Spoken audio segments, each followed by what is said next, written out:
Romantic setup with a bitter twist. I came back from a business trip, and my man greeted me like it was straight out of a romance novel. Jazz playing, a bubble bath ready, candles glowing. He told me to relax while he made dinner. I was in bliss, until I looked up and saw my makeup bag on the shelf. The same one I had stuffed into the fridge before I left. I threw on a robe and ran out. He claimed a friend and his girlfriend had stayed over, and she must have taken it out. I asked, "How many times did they stay here over the past 2 weeks?" He said just once. That's when I knew he was lying, because that girl didn't use a brush on my makeup. She dug in with her fingers. Half my foundation was gone, and my new lipstick was worn down to a stub. The slip up at the party. I found out about my boyfriend's cheating 2 months after it happened. He threw a party, and while I was chatting with a friend in the bathroom, she casually asked, "So, are you guys okay after that Rima thing?"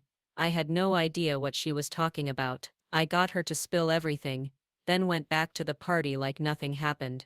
Later that night, while we were in bed, I leaned over and whispered, "Rima?" He jumped up like he'd been electrocuted, said, "I don't want to talk about that," and left the room. The hair on the loofah. I took my child and went to my parents' village for a few days. When we came back, things were off. My slippers were in the wrong place. The vase had water in it, but no flowers. Clearly someone had taken a bouquet and forgot to dump the water. And then the kicker, a short black hair on my pink loofah. I have long, dark blonde hair. That one stood out like a sore thumb. Mistaken identity at the hospital. My girlfriend asked me to stop by her work. She worked at a hospital, so I had to check in at reception. I told the nurse I was her boyfriend. She immediately said, "Oh, you must be Vanya." But I'm not Ivan. Turns out Ivan was the guy my girlfriend had really been seeing. We broke up, and a month later, they got married. Fake pregnancy trap.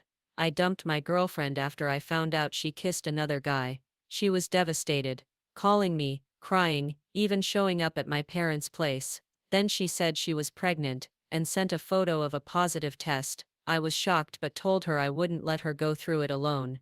Good thing my friend was smarter than me. He called and said, "Dima, you idiot. I found that same photo on Google." Wonder what her next move would have been. Faked a miscarriage. Alone on New Year's Eve. On December 30, my boyfriend admitted he had been cheating during work trips. He said he wasn't going to pay for our apartment anymore. He was moving in with the other woman. Our lease ended on New Year's Eve.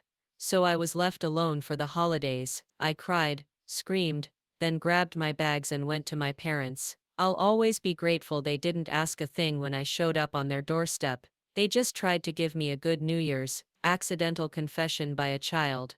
I was a kid when I accidentally exposed my dad. He'd take me sledding, get bored, then meet a random woman with a child, and we'd all end up in a barbecue place. I loved it. Once in front of the whole family I asked, "Are we going to see Aunt Galia and Alia after the restaurant?" Boom, huge fight. Turns out Aunt Galia was no aunt, just one of Dad's flings.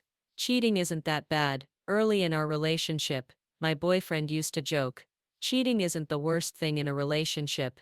3 years later, I found out he had a side chick who didn't even know I existed. I met her, told her everything, and we laughed about it.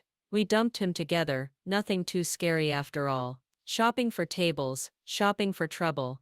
Not long after our wedding, my husband and I went to a furniture store with my best friend. I didn't suspect anything, but as we walked around, I saw them acting like a couple, picking out a table I had rejected several times. That's when I knew. A few days later, I caught them in bed together. Jim Casanova. After 18 years of marriage, I checked my husband's phone for the first time. What I found was embarrassing. Dozens of flirty messages with 20-year-old girls from our gym. He'd gotten their numbers at the front desk and tried to hit on them. They all shut him down. What hurt most wasn't the cheating, but the fact that everyone was laughing at him, and by extension at me. Locked in the bathroom, he told me over the phone that he was at church. Then I heard a woman's voice in the background say, "Honey, why are you locked in the bathroom?" And he still denied everything.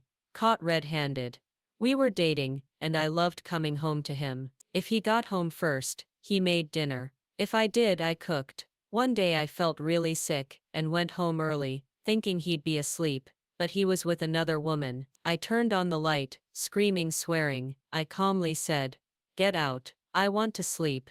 10 minutes later, he escorted her out and came to apologize. I didn't even want to listen. In the morning, I packed my things and left. Deleted everything. Never looked back. Women's Day revelation. On March 8, my husband confessed he had fallen in love with someone else, but didn't want to leave me and our child. He said, "I love both of you." He even called the other woman and wanted us to have a sit down. I told him, "What are you waiting for? I've put up with your cheating for 8 years. People don't change. Just go." Happy Women's Day to me.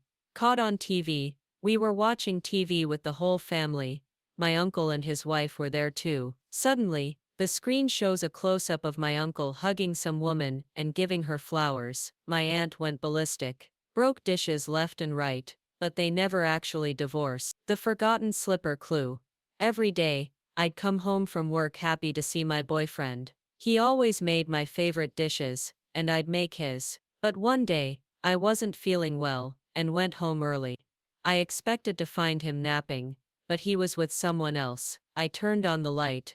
They screamed. I just said, "Get out. I want to sleep." Later, he came back to apologize, but I was already emotionally gone. The next morning, I packed up and left. Deleted everything. Never looked back.